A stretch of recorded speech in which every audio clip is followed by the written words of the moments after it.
This is Dr. Paul Aschinberg, and today is May 10th. I'd like to start by wishing everyone a happy Mother's Day. I certainly hope that all the moms watching this are able to celebrate and spend some time with their loved ones even during these crazy times. So happy Mother's Day to all. I'd also like to say that we're going to try to post this video on YouTube as well. I've had several patients who don't have Facebook but have seen a couple of the videos and had requested that we post them on YouTube so they can have more easy access to them. So we'll give that a try today as well. Over the last week, both my last video and some of the news items have generated quite a few questions, and some of them quite in depth, and so I will try to address some of those today. But in the interest of time, if I do miss some of those, I will try to get back to them in one of the next videos that I do. But before we get to those, I always like to start off with an update on where that we've been over the last week with the cases.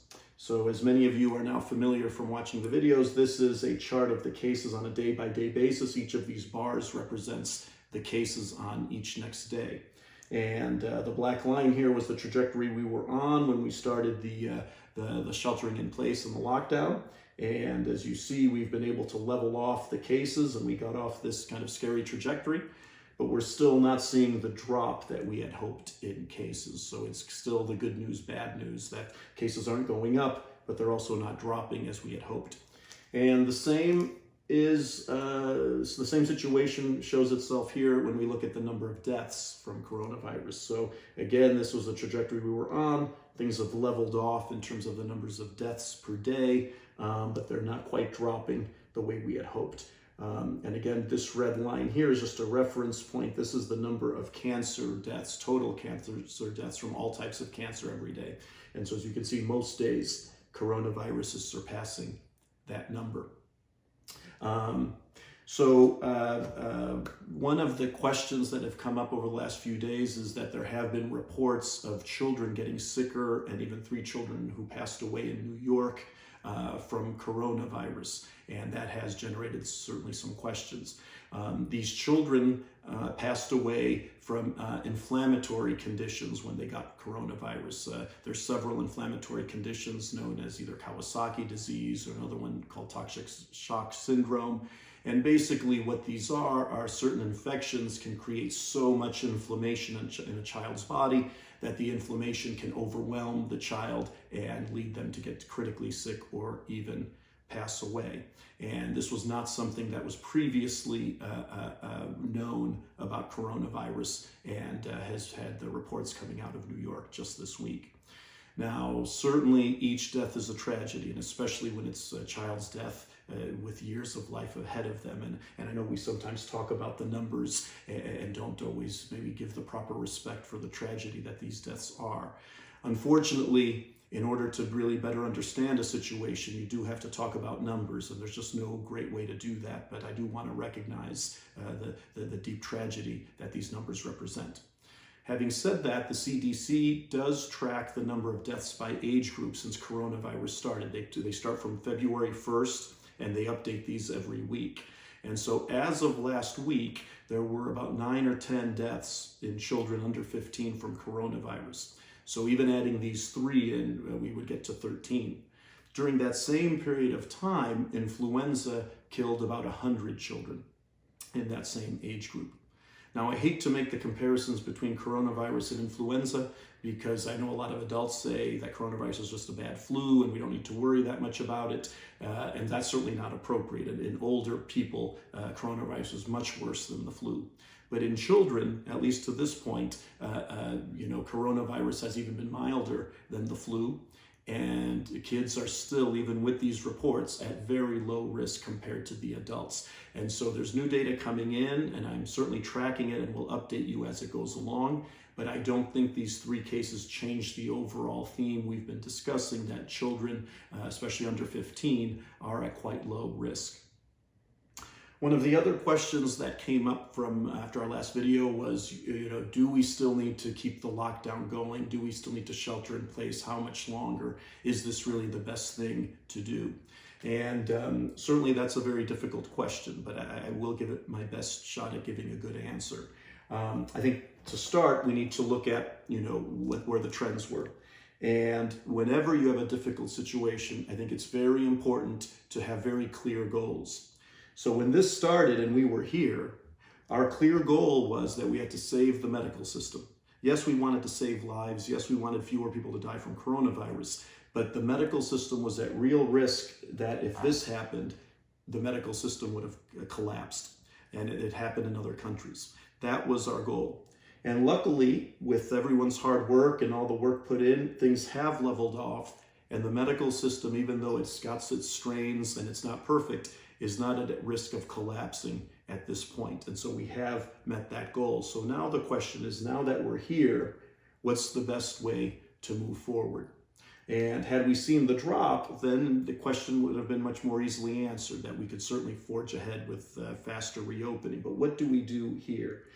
And that's why I spent some time at the last video discussing how we need to have honest conversations about the data and how we can perhaps start reopening. And unfortunately, as you reopen, cases and deaths and risk may go up some. And those are the difficult conversations we have to find what is the appropriate balance. And even though we may not discuss this openly, these are balances that we as a society deal with all the time.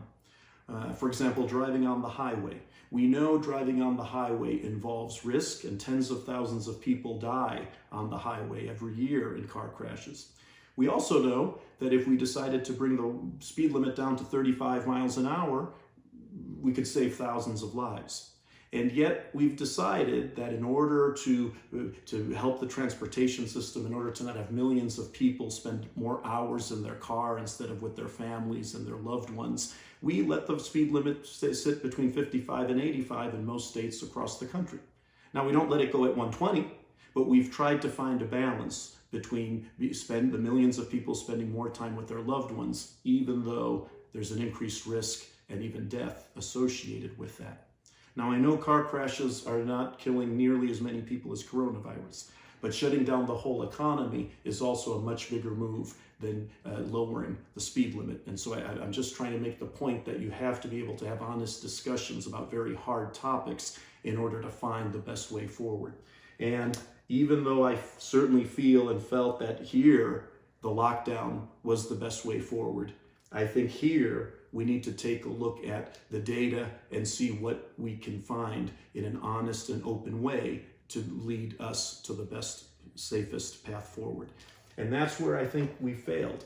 I think we can look at how people discuss Sweden. Sweden's a country that of the Western democracies really took the lightest lockdown in their country. They did not lock down as strongly as many other countries.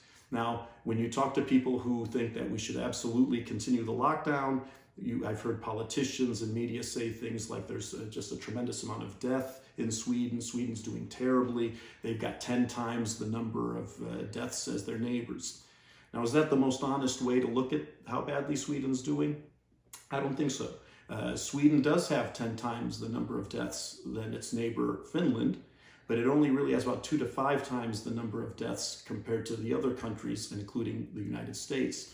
And even though it's 10 times more deaths than its neighbor Finland, the death rate is about 5 in 10,000, which is 0.0005%.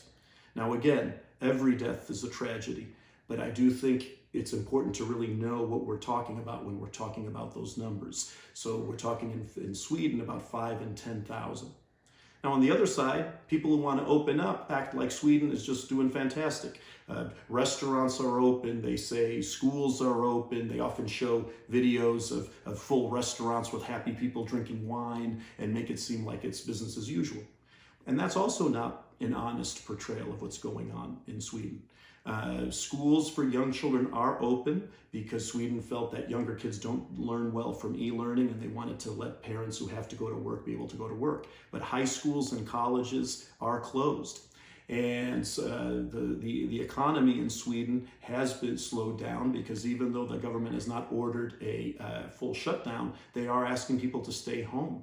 During spring break and Easter, the tourism was down 90%.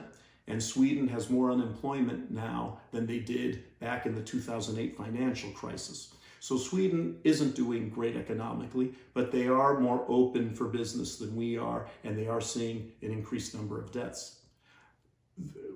There is data out there like Sweden's that we can look at and learn lessons from and have that honest discussion as to, can we tolerate some increased number of deaths, risk, and cases like we do on the highway, but find some happy limit?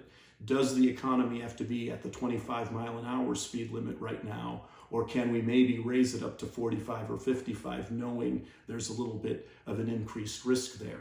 I think that discussion needs to be had, and it's unfortunately completely lacking in the political sphere or even in the media, and that's what I think we need to do.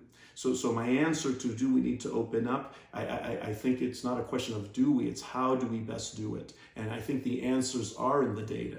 And if we did an honest analysis, we could find ways of opening up in a safe and responsible manner. And unfortunately, when you don't have that from the leadership and from the politicians and media, you get states each doing their own thing, and even people are starting to do their own thing. Even in states with lockdowns, cellular phone data is showing that more and more people are moving more and more around, because I don't think we have that leadership and those answers that we need to have. So anyway, I don't mean to sound like a broken record, but I think we need to really look at the data and find the best way forward. And I'm just concerned that we're not having that honest discussion. There were also other questions about vaccines and treatments and a few others that I will get to at the next visit, but at the next video. But I am cognizant and don't want to overstay my welcome today. So with that, I will leave you guys now, and I'll try to post another video in a few days answering some of the other questions that we didn't get to today. So as always, please be well and stay safe.